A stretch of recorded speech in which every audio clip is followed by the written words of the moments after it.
प्रिय विद्यार्थियों, व्याख्यान माला की श्रृंखला में आज मेरा वक्तव्य भाषा विज्ञान पर आधारित है और ये वक्तव्य जो है अति लघुत्रात्मक प्रश्नों पर आधारित है।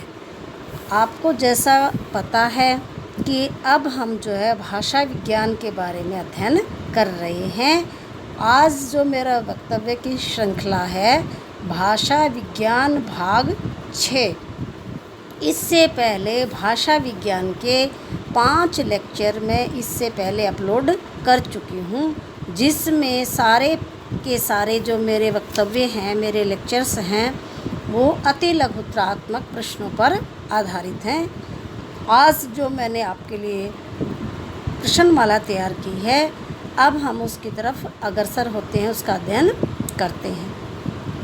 प्रश्न नंबर 1, पागलों द्वारा सामान्य भाषा में तोड़ फोड़ से बने रूप को कहते हैं। पागलों द्वारा सामान्य भाषा में तोड़ फोड़ से बने रूप को कहते हैं।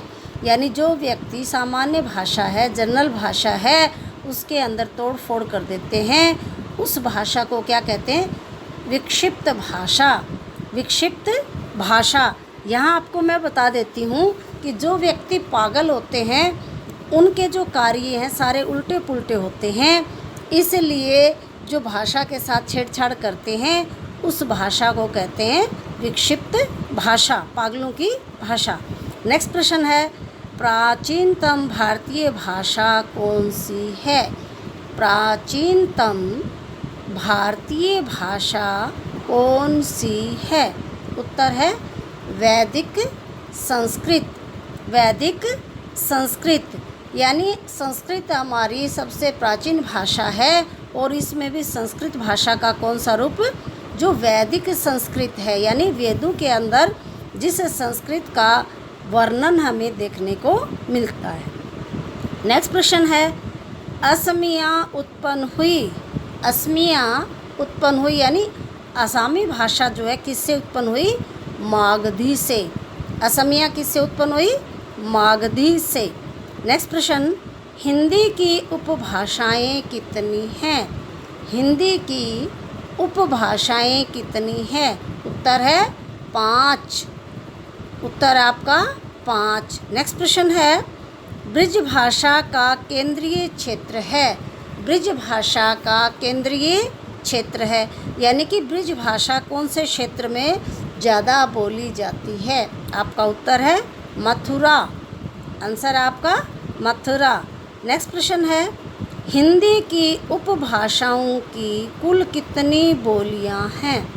हिंदी की उपभाषाओं की कुल कितनी बोलियां हैं? उत्तर है 17। उत्तर आपका 17 यानी कि 17। 17 भाषाएं, 17 उपबोलियां हैं उपभाषाओं की। नेक्स्ट प्रश्न है, अवधि का संबंध पाली से, अवधि का संबंध पाली भाषा से मानने वाले विद्वान का क्या नाम है? अवधि का संबंध पाली भाषा से मानने वाले विद्वान का नाम क्या है? उत्तर है बाबूराम सक्सेना। बाबूराम सक्सेना। यानी अवधी भाषा जो है पाली भाषा से संबंध रखती है, इसको मानने वाले विद्वान हैं बाबूराम सक्सेना। नेक्स्ट प्रश्न है, अवधी शब्द का सर्वप्रथम भाषा के अर्थ में प्रयोग किसने किया था? अवधी शब्द का सर्वप्रथम भाषा के अर्थ में प्रयोग किसने किया था? उत्तर है अमीर खुसरो ने। अमीर खुसरो ने। अब इसमें आपको मैं बता दूं कि इस पर आधारित जो मेरी प्रश्नमाला है, प्रश्न श्रृंखला है, उसमें जो है हमने ज़्यादातर उन्हीं प्रश्नों को लिखा है कि कौन सी भाषा को किस विद्वान ने किस नाम से जाना है, या उस भाषा को का निकास जो है, निर्माण जो है कौन सी भाषा से हुआ है। नेक्स्ट प्रश्न है, पुरानी अवधि की प्रथम उपलब्ध रचना कौन सी है? पुरानी अवधि की प्रथम उपलब्ध रचना कौन सी है? उत्तर है राड बेली।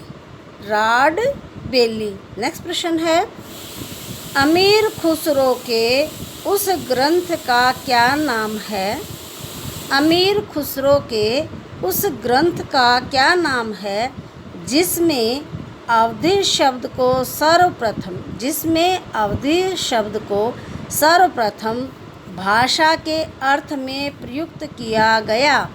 भाषा के अर्थ में प्रयुक्त किया गया। यानी अमीर खुसरो ने पहला ऐसा कौन सा ग्रंथ लिखा है जिसमें भाषा शब्द के अर्थ को प्रयुक्त किया गया है? उत्तर है नूहसीपुर। नूहसीपुर।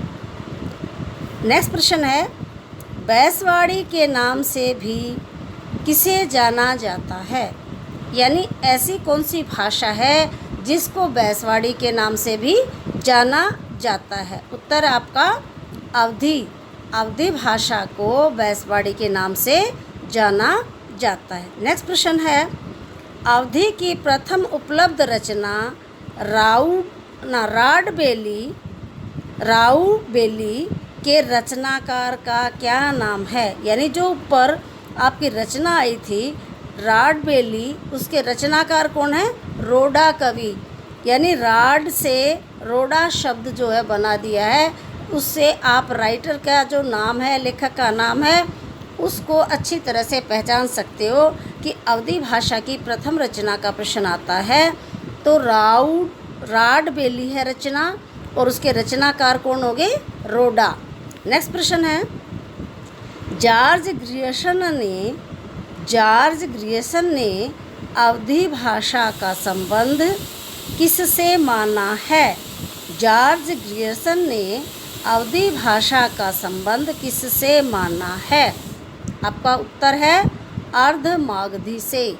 अर्धमागधी से।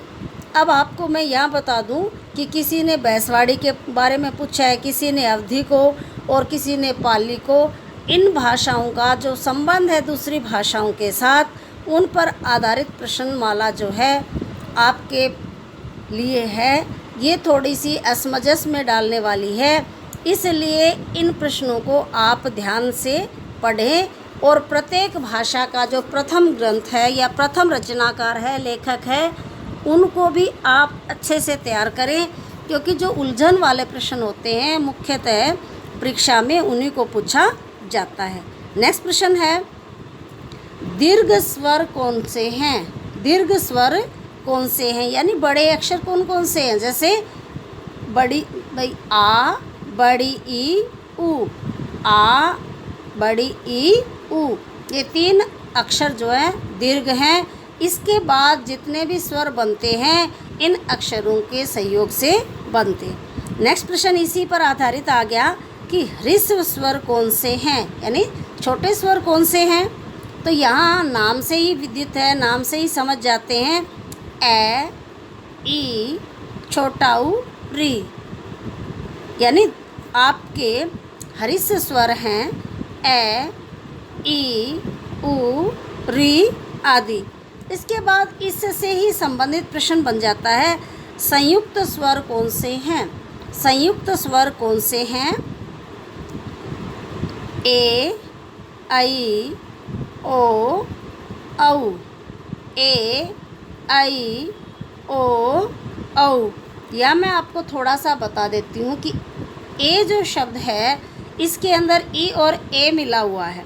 इसी तरह से आपका जो ओ शब्द है, ए के ओ की मात्रा लगी हुई है, इसलिए ये संयुक्त आपका स्वर है। और औ में भी आपकी ए के औ की मात्रा जो है लगी हुई है।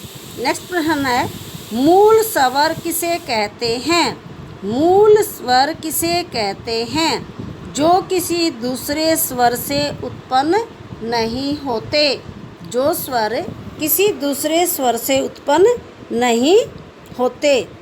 यानी मूल स्वर, मूल बात जो है, मुख्य बात जो है, आप उसको मूल कहते हो। जैसे आपके पास पैसा है और उस पैसे में आपने क्या किया कि उसको बैंक में ब्याज पर दे दिया, और बैंक ने आपको 2%, 3% या 4% मासिक या वार्षिक जो है आपको ब्याज देता है। अब आपको जो ब्याज मिलता है वो किस पे मिलता है? आपने जो बैंक के अंदर 5,000, 10,000 रुपये डिपॉजिट करवाए थे उसी के आधार पर। तो मान लो आपका मूल आपका था 10,000 रुपये और आपका जो ब्याज आ गया महीने में 2,000 रुपये, तो आपका मूल कौन सा हो गया? आपका मूल 10,000 रुपये। इसी तरह से इस भाषा के अंदर भी जो मूल स्वर कौन से हैं, जो किसी दूसरे से उत्पन्न नहीं होते बल्कि उनका अस्तित्व स्वयं ही होता है। इसके बाद है जिह्वा प्रियतन के आधार पर स्वरों के कितने भेद हैं? जिह्वा प्रियतन के आधार पर स्वरों के कितने भेद हैं? जिह्वा कहते हैं जुबान, यानी कई बार हम जब अक्षरों का उच्चारण करते हैं तो हमारा मुंह बंद होता है, कहीं खुल जाता है, कहीं तालू से टकराते हैं, कहीं दांतों से टकराते हैं। तो इस प्रकार से जिह्वा प्रियतन के आधार पर स्वरों के 4 भेद हैं। इसके बाद नेक्स्ट प्रश्न आता है, अंतस्थ वर्ण कौन से हैं? अंतस्थ वर्ण कौन से हैं? श, श, स, है, श, श, स, है। नेक्स्ट प्रश्न आता है, संयुक्ताक्षर कौन से हैं? संयुक्ताक्षर कौन से, यानी जो दूसरे अक्षरों से मिलकर के बनते हैं उनको संयुक्त कहते हैं ना, संगठित, इकट्ठे। वो कौन कौन से हैं आपके? अक्ष, त्रय, ज्ञ, अक्ष, त्रय, ज्ञ। नेक्स्ट प्रश्न है, मृदु व्यंजन के नाम से किन्हें जाना जाता है? मृदु व्यंजन के नाम से किन्हें जाना जाता है? आपका उत्तर है सघोष व्यंजनों और घोष व्यंजनों को। सघोष व्यंजन और घोष व्यंजनों को। अब इसी के साथ श्रृंखला से लगता हुआ अगला प्रश्न है, अर्ध स्वर व्यंजन कौन से हैं? अर्ध स्वर व्यंजन कौन से हैं? आपका उत्तर है य, व, य, व। नेक्स्ट प्रश्न आ जाता है, दंते वर्ण कौन से हैं? दंते वर्ण कौन से हैं? या मैं आपको बता देती हूँ कि दंत कहते हैं दांतों को, यानी जिन व्यंजनों का उच्चारण या जिन वर्णों का उच्चारण हम दांतों की सहायता से करते हैं उनको दंत व्यंजन जो है कहते हैं। जैसे त, थ, द, ध, ये जो आपके हैं कौन से व्यंजन वर्ण हैं? दंते वर्ण। इसके बाद आते कंठोष्ठ, जो कंठ की सहायता से जिनका उच्चारण किया जाता है, बोले जाते हैं, उनको कहते हैं कंठोष्ठ। ये हैं आपके ओ, औ। कंठोष्ठ व्यंजन आपके कौन से हो गए? वर्ण हो गए ओ, औ। नेक्स्ट प्रश्न है, स्थान के आधार पर व्यंजनों के कितने भेद हैं? स्थान के आधार पर व्यंजनों के कितने भेद हैं? उत्तर है 8। उत्तर है आपका 8। भाषा और लिपि में संबंध क्रमशः है, यानी भाषा और लिपि में कौन सा संबंध जो है साध्य व साधन। ये जो पीछे का जो लेक्चर था उसमें अच्छी तरह से मैं आपको स्पष्ट कर चुकी हूँ कि साध्य और साधन भाषा का एक अटूट संबंध है, यानी भाषा हमारे विचारों को व्यक्त करने का साधन है। नेक्स्ट है, संस्कृत लिपि किसे कहा जाता है? संस्कृत लिपि किसे कहा जाता है? उत्तर है देवनागरी लिपि। देवनागरी लिपि। नेक्स्ट प्रश्न है, दक्षिण भारत में देवनागरी लिपि के प्रचार का समय है।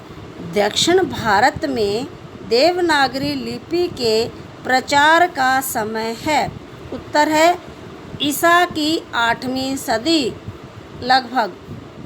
ईसा की 8वीं सदी लगभग, यानी दक्षिण भारत में देवनागरी लिपि का प्रचार जो है 8वीं शताब्दी के लगभग शुरू हुआ। नेक्स्ट प्रश्न है, उत्तर भारत में देवनागरी लिपि के प्रचार का समय है, यानी उत्तर भारत के अंदर देवनागरी लिपि का प्रचार कब से हुआ?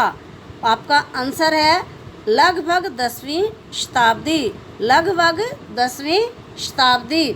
आपसे प्रश्न ये भी पूछ सकते हैं कि दक्षिण भारत में देवनागरी लिपि और उत्तरी भारत में देवनागरी लिपि के प्रचार प्रसार में कितना अंतर है? प्रचार प्रसार में कितना अंतर है?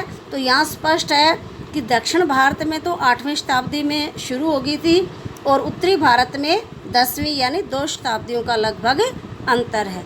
नेक्स्ट प्रश्न है, डॉक्टर पीताम्बर बड़थलवाल ने हिंदी को संभवतः ईस्वी सन 778 के पहले से बोली जाने वाली माना है। यानी डॉक्टर पीताम्बर बड़थलवाल है, वो कहते हैं कि हिंदी भाषा जो है 778 यानी 8वीं शताब्दी से ही बोली जाती है। इसके लिए उन्होंने प्रमाण के रूप में दक्षिणाचार्य यानी इसका उन्होंने सबूत दिया, किसका? दक्षिणाचार्य चिन्नोद्योतन। जैसे हम चिन्ह लिखते हैं उसके बाद फिर है को ओ की मात्रा लगा दो, विद्या वाला द और ओ की मात्रा तन की कृति का उल्लेख किया है। ये कृति कौन सी है? यानी विद्योतन जी की कौन सी रचना है? रचना का नाम है कुवलय कथा। कुवलय कथा यानी पीताम्बर बड़थलवाल ने इसको 778 ईस्वी के आसपास बोली जाने वाली भाषा माना है और इसका उन्होंने प्रमाण दिया है कि दक्षिण के आचार्य जो है चिन्नोद्योतन जी हैं, उनकी रचना कौन सी है? कुवलय कथा। कुवलय कथा जो है हिंदी के बारे में बहुत प्राचीन रचना है। नेक्स्ट प्रश्न है, पुरानी हिंदी की कृति कुरान का हिंदी अनुवाद किसकी कृति है? यानी पुरानी हिंदी की एक रचना है, उसका कुरान का हिंदी यानी रचना का नाम है कुरान का हिंदी अनुवाद किसकी कृति है? उत्तर है अब्दुल इराकी की।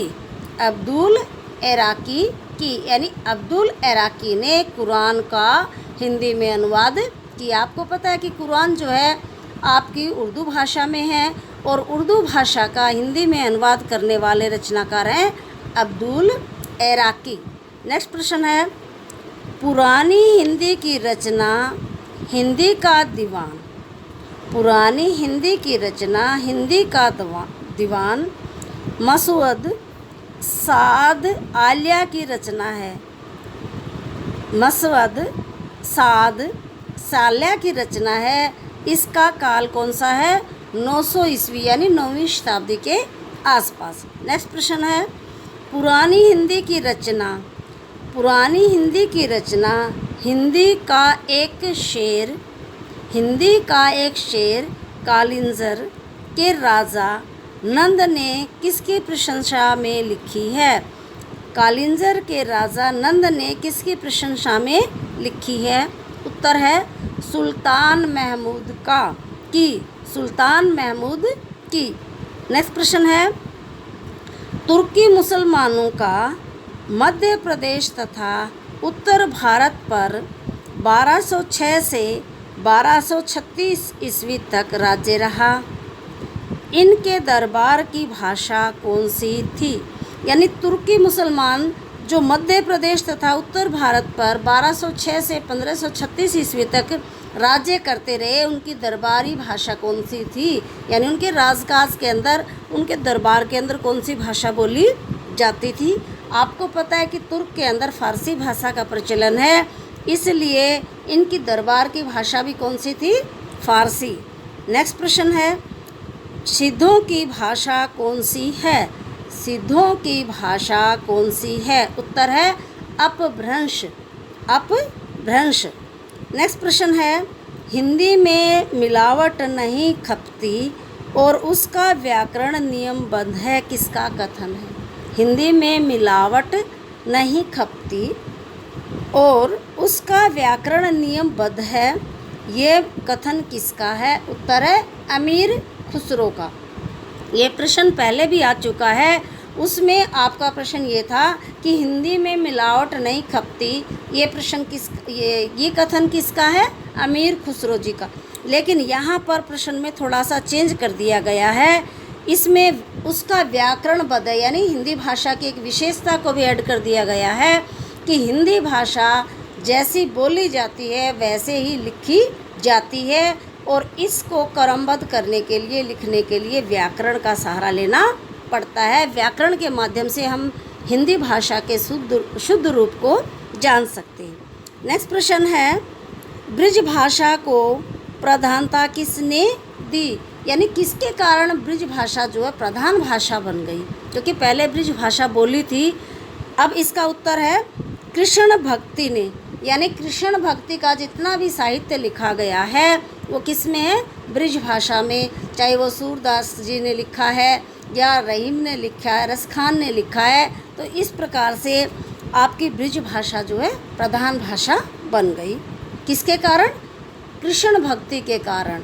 नेक्स्ट प्रश्न है, संवैधानिक प्रावधानों के तहत अंग्रेजी को कब तक राजभाषा बनाया गया था, यानी हमारे संविधान के अंदर अंग्रेजी को कब तक राजभाषा घोषित किया गया था, यानी उसको बनाए रखना था। उत्तर है सन 1965 ईस्वी तक, सन 1965 ईस्वी तक। इस प्रश्न को इस तरह भी आपसे पूछ सकते हैं कि सन 1965 ईस्वी तक राजभाषा को बनाए रखना था अंग्रेज़ी को, लेकिन ऐसा क्यों नहीं हुआ। इसका उत्तर है राजनीतिक कारणों के कारण, यानी हमारे संविधान में ये वर्णित है कि 1965 के बाद जो है अंग्रेज़ी को हम राजभाषा नहीं रखेंगे, लेकिन राजनीतिक दलों के द्वेष के कारण अब भी हमारी जो है राजभाषा जो है हिंदी अच्छे से नहीं बन पाई है। नेक्स्ट प्रश्न है, बहमनी राज्य के दफ्तरों में तो उसे सरकारी जन का पद प्राप्त था, किसे, यानी बहमनी राज्य था, उसके जो दफ्तर थे उसको तो सरकारी जन की भाषा के नाम से जाना जाता था। किसे, यानी कि हिंदी को, हिंदी भाषा को। नेक्स्ट प्रश्न है, किस घटना के बाद खड़ी बोली में अरबी फारसी के शब्दों का बाहुल्य होने लगा, यानी किस घटना के बाद, ऐसा कौन सा कारण था, ऐसी कौन सी घटना घटी जिसके बाद के अरबी और फारसी के जो शब्द हैं हिंदी भाषा में बाहुल्य कहते हैं कि अधिकता के कारण ज़्यादा प्रयुक्त होने लगे। आपका उत्तर है वली की दिल्ली यात्रा, वली की दिल्ली यात्रा। नेक्स्ट प्रश्न है, जॉर्ज ग्रियर्सन ने हिंदी भाषा की उत्पत्ति का श्रेय किसने दिया। नेक्स्ट प्रश्न है, जॉर्ज ग्रियर्सन ने हिंदी भाषा की उत्पत्ति का श्रेय किसने दिया। जॉर्ज ग्रियर्सन ने हिंदी भाषा की उत्पत्ति का श्रेय किसे दिया। उत्तर है लल्लू लाल। अब आपको मैं यहाँ ये बात भी स्पष्ट कर देती हूँ कि लल्लू लाल का जो नाम है आपके गद्य लेखकों में सर्वश्रेष्ठ है। इसके ऊपर आपसे मैंने आधुनिक काल में भी प्रश्न पूछा था, और यहाँ भी बता देती हूँ कि जहाँ गद्य की बात आती है वहाँ लल्लू लाल का नाम हम नहीं भूल सकते। अब इसमें श्रेय की उत्पत्ति, यानी सबसे पहले गद्य के अंदर जो है भाषा का लिखने का काम किसने किया, लल्लू लाल। और एक एग्ज़ाम के अंदर मैंने खुद देखा था, स्वयं देखा था कि लल्लू लाल पर एक ऐसा प्रश्न था कि भाषा प्रयोग की दृष्टि से जो गद्य साहित्य के सिरमौर हैं, शिरोमणि हैं, उनके नाम में 5 लय आते हैं, उनके नाम में 5 लय आते हैं, जिनमें 4 लय पूरे हैं और 1 लय आधा आता है, उसका नाम बताइए। 4 लय पूरे हैं और 1 लय आधा है, उसका नाम बताइए। अगर आपसे सीधा साधा नाम पूछ लिया जाता है तो आप बता देते हो। तो यहाँ मेरे प्यारे बच्चों, आप इस बात को ध्यान में रखो कि लल्लू लाल के अंदर 4 लय आपके पूरे आते हैं और 1 लय आपका आधा आता है। इसलिए भी जो है ये प्रश्न विशिष्ट बन जाता है, इम्पोर्टेंट बन जाता है। और आपको पता है कि जैसे जैसे एग्ज़ाम आपका बड़े लेवल का होता है, हाई लेवल का होता है, वहाँ पर जो है डाउटफुल प्रश्नों को ही पूछा जाता है। नेक्स्ट प्रश्न है, जाटू किस बोली का नाम है? जाटू किस बोली का नाम है? उत्तर है बांगरू। उत्तर है बांगरू का। नेक्स्ट प्रश्न है, ख्याल शब्द किस भाषा का है? ख्याल शब्द किस भाषा का है? उत्तर है उर्दू भाषा का। उर्दू भाषा का। अब तो ख्याल शब्द जो है सुनने में इतना नहीं आता, नहीं तो जब हम रेडियो चलाते थे उर्दू समाचारों के बाद आता है कि अब आप जो है उर्दू में ख्याल सुनिए। नेक्स्ट प्रश्न है, सूफ़ी मत का प्राधान्य है, यानी सूफ़ी मत का प्रचार ज़्यादा कहाँ होता है? उत्तर है दक्षिणी हिंदी साहित्य में, यानी सूफ़ी लोग जो है दक्षिण से साहित्य को प्रभावित करते हैं, इसलिए दक्षिणी हिंदी साहित्य के अंदर सूफियों का प्रभाव देखा जाता है। वहाँ पर उनके साहित्य में सूफियों की प्रधानता है। नेक्स्ट प्रश्न है, वल्लभी के राजा घारसेन द्वितीय का, वल्लभी के राजा घारसेन द्वितीय का शिलालेख किसके नाम का सर्वप्रथम प्रमाण है? किसके नाम का सर्वप्रथम प्रमाण है? यानी घारसेन द्वितीय ने जो शिलालेख बनाया था वो किस चीज़ का प्रमाण है? आपका उत्तर है अपभ्रंश का। यानी घारसेन द्वितीय ने जो शिलालेख बनवाए थे उनके ऊपर कौन सी भाषा है? अपभ्रंश भाषा। नेक्स्ट प्रश्न है, अपभ्रंश में साहित्य रचना का पता चलता है? अपभ्रंश में साहित्य रचना का पता चलता है, यानी ये प्रश्न ये पूछना चाहता है कि अपभ्रंश भाषा में साहित्य की रचना कौन सी शताब्दी से हुई है, कौन से समय से हुई है? आपका उत्तर होगा विक्रम की 7वीं शताब्दी, यानी 7वीं शताब्दी के आसपास आपकी अपभ्रंश भाषा का प्रचलन था। नेक्स्ट प्रश्न है, नमी साधु ने अपभ्रंश के कितने भेद माने? नमी साधु ने अपभ्रंश के कितने भेद माने? उत्तर है 3 भेद। उत्तर 3 भेद। नेक्स्ट प्रश्न है, नागर, उपनागर और ब्राचड़, नागर, उपनागर और ब्राचड़ को अपभ्रंश के भेद किसने माने? अपभ्रंश के भेद किसने माने? उत्तर है नमी साधु। उत्तर है नमी साधु। जो पहले ऊपर प्रश्न किया था कि नमी साधु ने अपभ्रंश के कितने भेद माने? अपभ्रंश के 3 भेद माने। कौन कौन से? नागर, उपनागर और ब्राचड़। नागर, उपनागर और ब्राचड़। नेक्स्ट प्रश्न है, अवधि की प्रेम आख्यानक कृति, अवधि की प्रेम आख्यानक कृति लक्ष्मण सेन पद्मावती का रचनाकार है। लक्ष्मण सेन पद्मावती का रचनाकार है। यहाँ प्रेम आख्यान कहते हैं, प्रेम की कहानी इसके अंदर वर्णित है। और लक्ष्मण सेन पदावली, यानी रचना का नाम है लक्ष्मण सेन पद्मावती। ये किसकी रचना है? दासो। किसकी रचना है? दासो।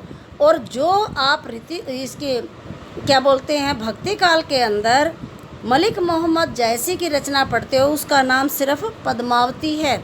उसका नाम क्या है? पद्मावती। इसलिए प्यारे विद्यार्थियों, आप कंफ्यूज मत होना। अगर लक्ष्मण सेन की पद्मावती पूछा जाए तो उसके रचनाकार हैं दासो। अगर आप से पूछा जाए कि पद्मावती के रचनाकार कौन है? मलिक मोहम्मद जैसी। या आपसे प्रश्न ऐसे पूछा जाए मलिक मोहम्मद जैसी ने कौन सी रचना की या कौन सी कृति लिखी? आपका आंसर होगा पद्मावती।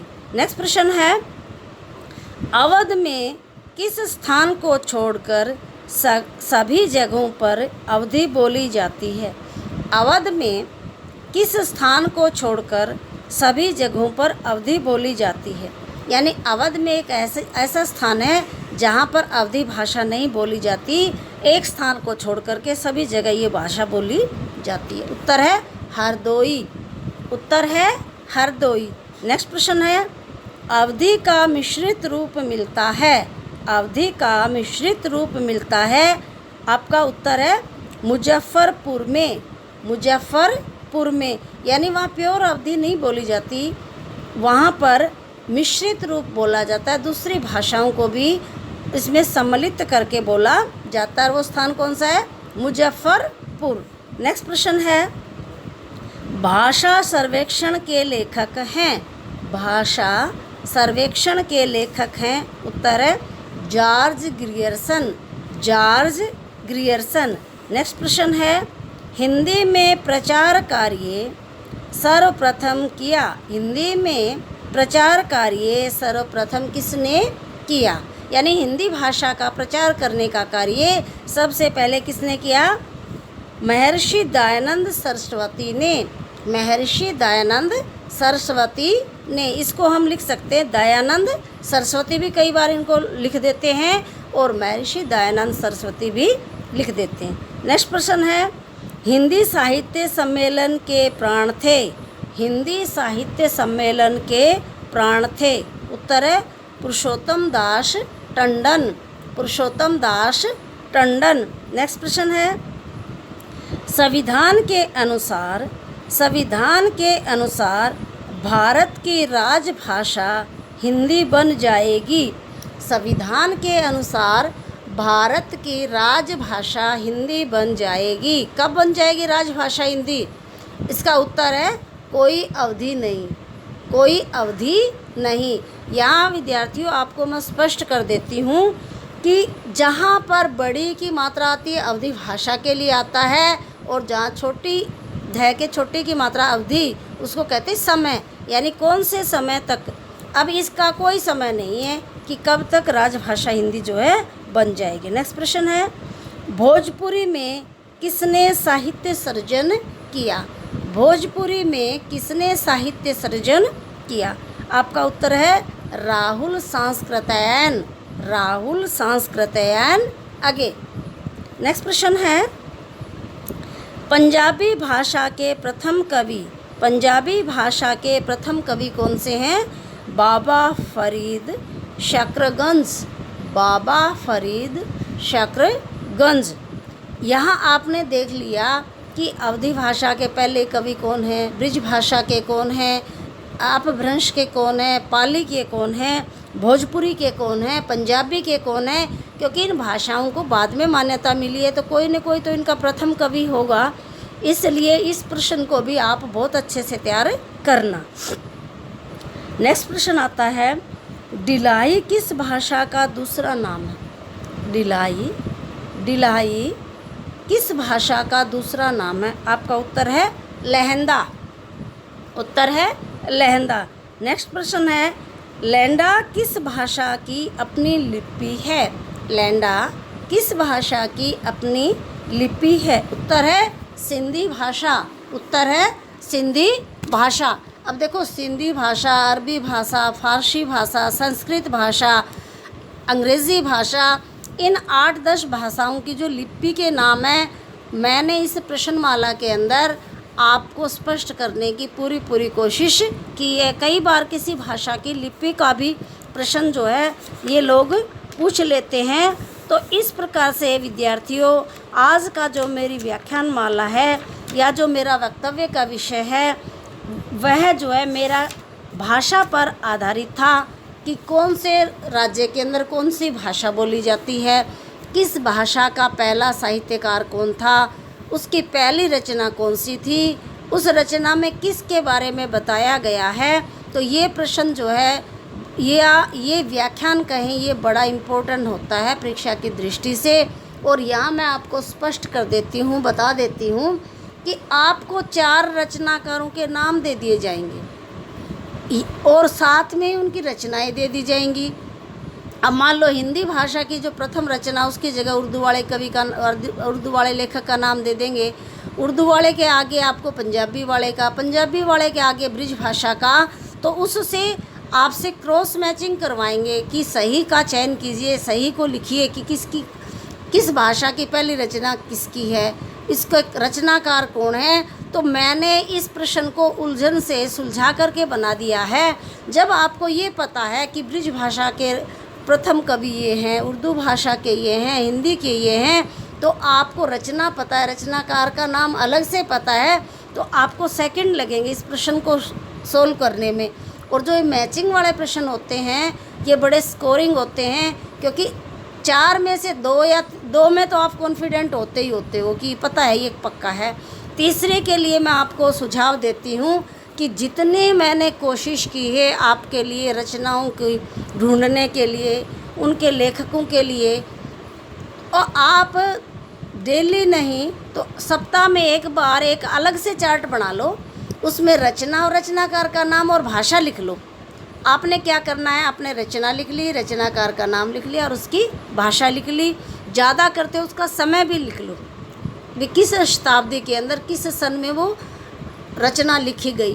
तो आपको एक कवि के जो 4 चीज़ें हैं एक समय याद होगी, किस कवि की रचना है, कब लिखी है, कौन सी भाषा में लिखी है।